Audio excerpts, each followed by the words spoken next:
முதல்ல சக்தி இவங்க என்ன கேட்டிருக்காங்கன்னு பார்க்கலாம். JA and typist both selected. Senior டைபிஸ்ட்ல ஸ்பேஸ் இருக்குது. எனக்கு டைபிஸ்ட் தான் ரேங்க் முன்னாடி இருக்குது. நான் டைபிஸ்ட் எடுக்கலாமா ஆர் ஜே எடுக்கலாமா அப்படின்னு கேட்டிருக்கீங்க. ஜேஏ கவுன்சிலிங் தான் ஃபர்ஸ்ட் நடக்கும். ஜேஏ முடிஞ்ச பிறகு தான் டைபிஸ்ட் கவுன்சிலிங் நடக்கும். நீங்க ஜேஏல போஸ்ட் செலக்ட் பண்ணிட்டீங்க அப்படின்னா அடுத்து டைபிஸ்டுக்கு உங்களை கூப்பிட மாட்டாங்க. முதல்ல ஜேஏல நீங்க நினைச்ச இடத்துல ஜாப் கிடைக்குதான்னு பாருங்க. கிடைச்சா அதை செலக்ட் பண்ணிடுங்க. அப்படி இல்லைன்னா அதுக்கு பிறகு நீங்க டைபிஸ்டுக்கு வாங்க. அடுத்தது பீனா அவங்க என்ன கேட்டிருக்கான்னு பார்க்கலாம். நீங்க டிஎன்பிசிக்கு மெயில் பண்ணி கேட்கறதா சொல்லியிருக்கீங்க. நீங்க மெயில் பண்ணாலும் அதே நான் சொன்ன பதில் தான் சொல்லுவாங்க. உங்களுக்கு மெயில் ஐடியை நான் கமெண்ட்ல கொடுக்குறேன். நீங்க வேணுமா மெயில் பண்ணி பாருங்க. அடுத்தது கேட் டாக் அப்படி ஐடியிலேருந்து ஒருத்தன் கேட்டிருக்காங்க. என்ன கேட்டிருக்காங்க அப்படின்னா, ஆன்லைனில் பிஎஸ்டிஎம் சர்டிஃபிகேட் வாங்கியிருக்கேன். பட் அதில் school headmaster sign and seal இல்லை, வாங்கணுமான்னு கேட்டிருக்கீங்க. ஆன்லைன் சர்டிஃபிகேட்டில் டிஜிட்டல் சைன் மட்டும் இருக்கணும். சைன் நாட் வெரிஃபைட் அப்படின்னு இருக்கும், அது அக்செப்ட் பண்ண மாட்டாங்க. டிஜிட்டல் சைன் இருக்கணும், சீல் தேவையில்லை. அடுத்தது ராஜா இவங்க என்ன கேட்டிருக்கான்னு பார்க்கலாம். Consolidated mark sheet and UG degree merge பண்ணி வைக்கலாமா அப்படின்னு கேட்டிருக்கீங்க. ரெண்டையும் மெர்ஜ் பண்ணி வைக்கலாம். ஆனால் 1000 KB அதுக்குள்ள வரணும். ஒரு சர்டிபிகேட் மினிமம் 300 KBக்கு மேல இருக்கணும். நீங்க ஒரு சர்டிபிகேட்டை 400 KBயா மெர்ஜ் பண்ணி ஒரே போல்டர்ல வைக்கலாம். ஆனா லெட்டர் வைக்கும் போது நீங்க அதர்ஸ்ல வைங்க அத. அடுத்தது சங்கீதா இவங்க என்ன கேட்டுக்கான்னு பார்க்கலாம். கம்யூனிட்டி சர்டிபிகேட் ரிலேட்டடா ஓடிஆர்ல மிஸ்டேக் பண்ணியிருந்தேன். டிஎன்பிசிக்கு மெயில் பண்ணி கேட்டேன். அதுக்கு அப்லோட் செல்ஃப் டிக்ளரேஷன் சொன்னாங்க. அதனால அதர் டாக்குமெண்ட்ஸ்ல செல்ஃப் டிக்ளரேஷன் லெட்டர் வச்சுட்டேன். பட் இப்போ வியூ டாக்குமெண்ட்ல criminal case if filed after submission of online application, no objection certificate if government employed after submission of online application அந்த காலம்ல செல்ஃப் டிக்ளரேஷன் லெட்டருக்கு இருக்கு.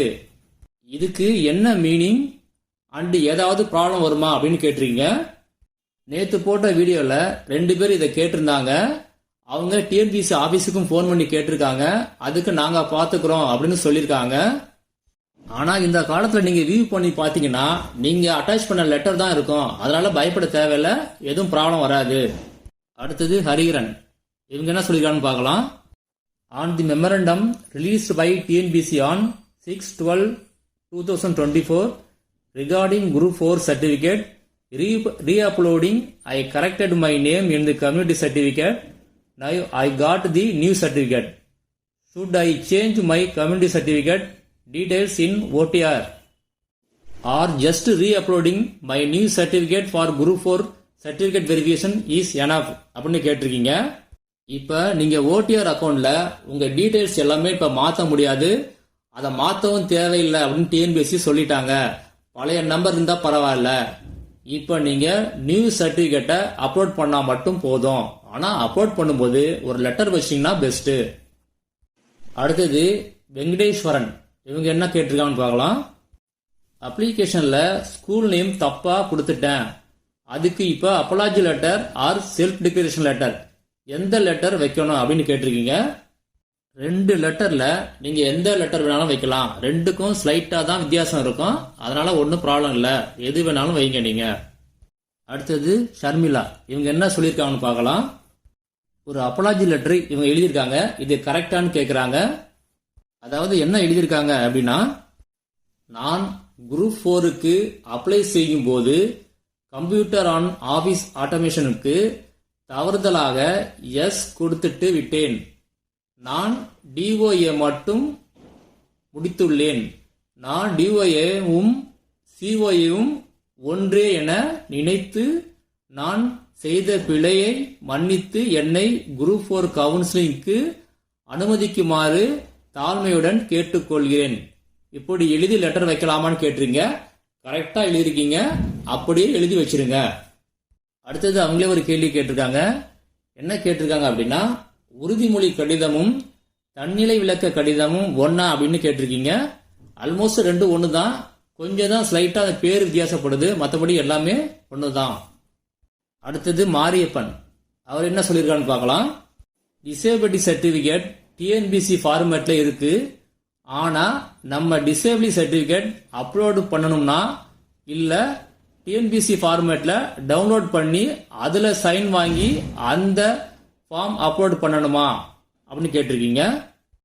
TNPSC ஃபார்மேட்டை download பண்ணி அதில் சைன் வாங்கி அதை அப்லோட் பண்ணுங்க, அதுதான் கரெக்டு. அடுத்தது ஸ்டெனோ ஆஃப் லைக். இந்த ஐட்லேருந்து என்ன கேட்டிருக்கான்னு பார்க்கலாம். ரீ அப்லோட் பண்ணால் லெட்டர் வச்சு தான் ஆகணுமா அப்படின்னு கேட்டிருக்கீங்க. லெட்டர் ரொம்ப கம்பல்சரி கிடையாது, ஆனால் வைக்கிறது பெஸ்ட்டு. மேக்சிமம் வைக்க ட்ரை பண்ணுங்க. அடுத்தது கணித ரவி. இவங்க என்ன கேட்டிருக்காங்க அப்படின்னா சிஓஏக்கு பதிலாக ஹச்டிசிஏ அப்லோட் பண்ணலாமா அப்படின்னு கேட்டிருக்கீங்க. நேற்று இந்த கேள்வி கேட்டீங்க. நேற்று வீடியோவில் உங்களுக்கு பதில் சொல்லிட்டேன், ஆனால் நீங்கள் பார்க்கலன்னு நினைக்கிறேன். ஹச்டிசிஏ சிஓஏக்கு ஈக்குவலன்ட் கிடையாது, அதனால அப்லோட் பண்ணாதீங்க. உங்களுக்கு சிஓஏக்கு ரீ அப்லோட் கேட்டிருந்தாங்க அப்படின்னா தவறுதெல்லாம் வச்சுட்டேன் அப்படின்னு சொல்லி ஒரு மன்னிப்பு கடிதம் வச்சிருங்க. அடுத்தது ஜானகி. இவங்க என்ன கேட்டிருக்கான்னு பார்க்கலாம். யூஜி மார்க் ஷீட்டில் எந்த மிஸ்டேக்கும் இல்லை, என்ன சொல்லி லெட்டர் வைக்கிறது அப்படின்னு கேட்டிருக்கீங்க. அந்த மார்க் ஷீட்டில் ரிசல்ட் டேட் இருக்கான்னு ஒரு தடவை செக் பண்ணிக்கங்க. ரிசல்ட் டேட் இல்லைன்னா கூட அந்த மாதிரி சொல்லுவாங்க. ரிசல்ட் டேட் இருந்தால் ஓகே தான். அப்படி ஒன்றும் மிஸ்டேக் இல்லை அப்படின்னா மறுபடியும் நீங்கள் இந்த மார்க் ஷீட்டு யூஜி சர்டிஃபிகேட் இருந்துச்சுன்னா, டிகிரி சர்டிஃபிகேட் இருந்துச்சுன்னா அதையும் சேர்த்து அப்லோட் பண்ணிடுங்க. அடுத்தது உறுதிமொழி கடிதம், அதாவது செல்ஃப் டிக்ளரேஷன் எப்படி எழுதுறது அப்படின்னு பார்க்கலாம். ஹெட்டிங் உறுதிமொழி கடிதம் அப்படின்னு போட்டுங்க. முதல்ல அனுப்புனர் பெயர், உங்க பேர் போட்டுங்க. அடுத்து தந்தை பெயர், உங்க யூசர் நேம் எழுதிக்கங்க. அடுத்தது அப்ளிகேஷன் நம்பர் எழுதிக்கிங்க. அடுத்தது ரிஜிஸ்டர் நம்பர் எழுதிங்க.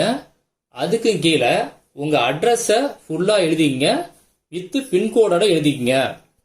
அடுத்தது பெறுநர், டிஎன்பிசி தேர்வாணைய இயக்குனர், டிஎன்பிசி தேர்வாணைய அலுவலகம், சென்னை 3 அப்படின்னு எழுதிக்கங்க. அடுத்தது மதிப்புக்குரிய ஐயா அப்படின்னு எழுதிட்டு பொருள் டிஎன்பிசி குரு 4 சான்றிதழ் தொடர்பான உறுதிமொழி கடிதம் அப்படின்னு எழுதிக்கிங்க. அடுத்தது சப்ஜெக்ட்ல வணக்கம் அப்படின்னு ஆரம்பிச்சு நீங்க என்ன சொல்ல வரீங்களோ அதை தெளிவா எழுதிருங்க. அதுவும் கீழே இதற்கான முழு பொறுப்பையும் நான் ஏற்கிறேன். இதன் பொருட்டு டிஎன்பிசி தேர்வாணையம் எடுக்கும் நடவடிக்கைகளுக்கு நான் கட்டுப்படுகிறேன் என்று இதன் மூலம் உறுதியளிக்கிறேன் அப்படின்னு முடிச்சிருங்க. ரைட் சைடில் இப்படிக்குன்னு போட்டு உங்க சைன் போட்டுருங்க. லெஃப்ட் சைடில் இடம், நாள் இதை மென்ஷன் பண்ணிடுங்க. இதை நீங்க அப்லோட் பண்ண பிறகு இந்த காப்பியை நீங்க பத்திரமா வச்சுங்க. கவுன்சிலிங் டைம்ல இந்த காப்பி தேவைப்படும்.